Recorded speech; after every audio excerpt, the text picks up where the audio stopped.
Welcome to another Explorers YouTube video. Today we are visiting the Western Approaches Museum in Liverpool, also known as the Liverpool War Museum. We are travelling with Trans-Pennine Express from Garforth near Leeds to Liverpool, and joining me are Mrs Bunker, my wife, and Bunker Jr, my son. Please remember this is a taster video and not a comprehensive guide. If you are interested, visit the museum as it's great. So, let's dig in.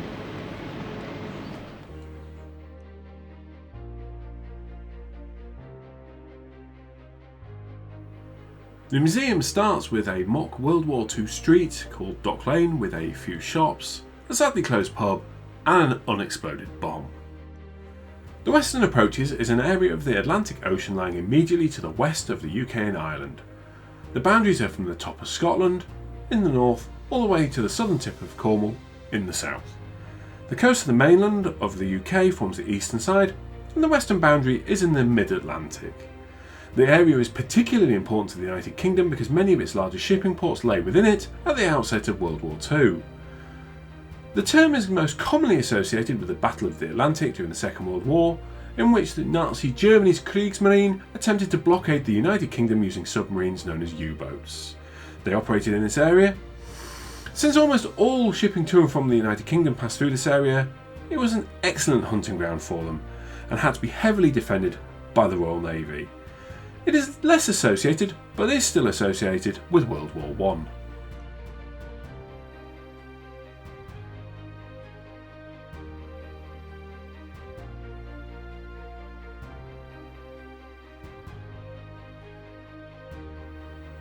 Bunkers in the Second World War, and even through the Cold War, relied heavily on manual telephone exchanges.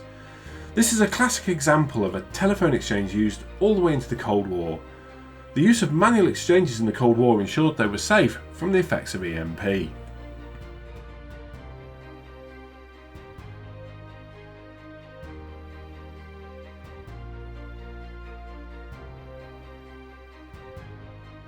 The Chief of Staff was responsible for the day-to-day running of the command and to ensure that the Admiral's time was used for the items of the most utmost importance. Because of their key role as a right-hand man, they had a reasonable sized quarters with an area to work as well as an area to sleep.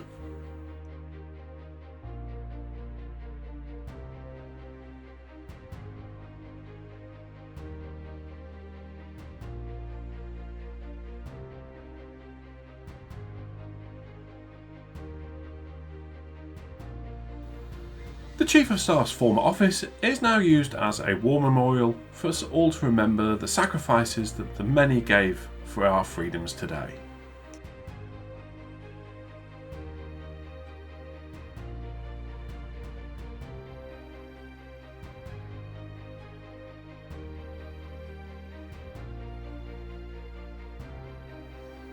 Here we have the Convoy plotting room.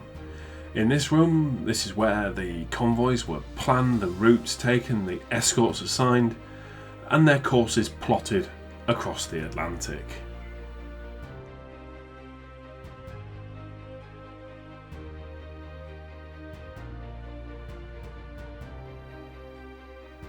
The Ops room is the biggest room at this museum. You can walk around and sit down at desks which have recovered paperwork and documents, which can be handled, opened and read to learn about the personnel who worked in this building. There are vast maps on the wall that show the convoys, suspected and last known location of the enemy, and any escorts that are available. The Ops room also houses working space for both the RAF and naval staffs.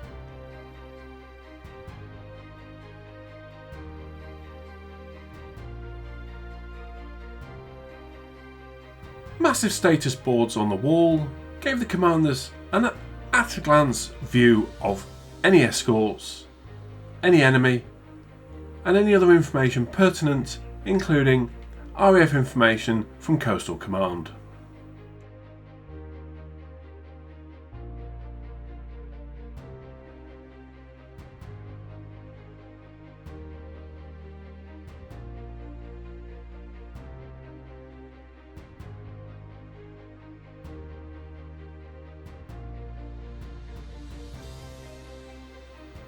The Flag Lieutenant was the Admiral's aide-de-camp, or ADC.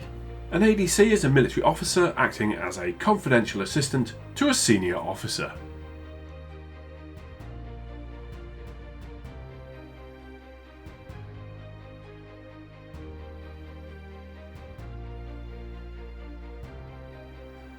The museum is housed in the former Western Approaches Command, which was headed by the Commander-in-Chief Western Approaches, or CNC for short. The Commander-in-Chief Western Approaches was a major operational command for the Royal Navy during World War II because of the importance of the supply of goods, material and men to the United Kingdom for the war effort.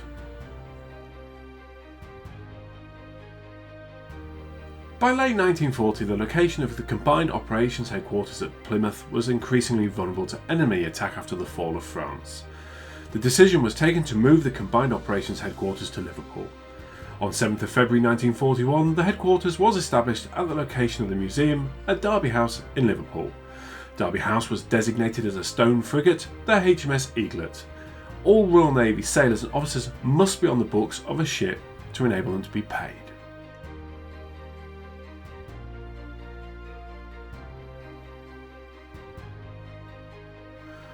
In the event of loss of power due to enemy attack, the bunker housed a battery room that could provide a backup power until mains power could be restored. There were 3 CNCs over the life of the command at Liverpool.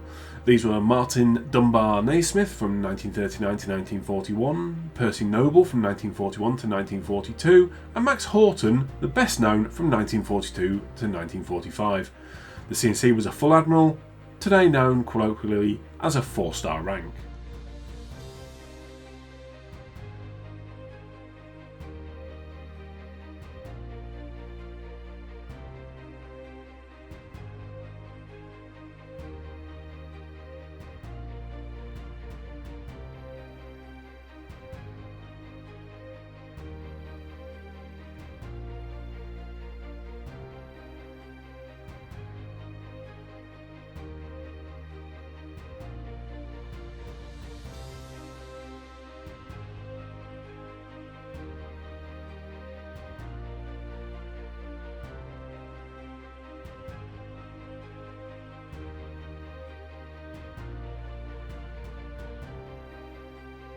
Today, the reinforced central core of the command bunker at Derby House proved too costly to demolish, and so whilst the rest of the building has been converted to modern offices, the bunker has been restored as a museum open to the public. The areas open to visitors are only a small fraction of the original complex.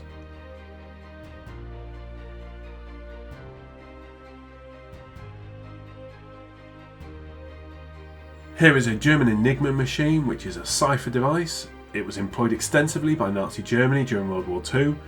The Enigma machine was considered so secure that it was used to cipher the most top secret messages, as the Germans did not think the British could crack their code. However, that's another video. And that's it. This brings an end to our tour of the Western Approaches Museum in Liverpool. I hope you've liked the video. Please remember, give the video a like if you've enjoyed it, and subscribe to my channel because your support is much valued. Thanks for watching again, and I look forward to seeing you soon.